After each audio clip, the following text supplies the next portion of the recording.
All right, last one in this series is how do you actually use these tutorials? It's pretty darn easy. This will be a quick video, but what you're going to do is you're going to click the tutorials. And again, under the Scratch assignment, you would find the tutorials that I'm asking you to do. Of course, this is a minimum number. You can do more if you like.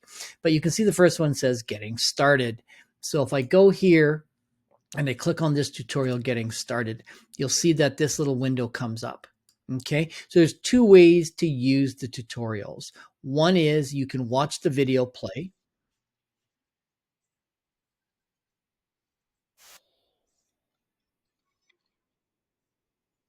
Okay, so you can do that. You can watch the video and then pause it and do it, or you can just sort of like flip through like the cards and it will take you through that way. So there's two choices. There's one is either to watch the video and do the steps as they progress, or just toggle through the cards here. And then when you're done with the tutorial, you can close it.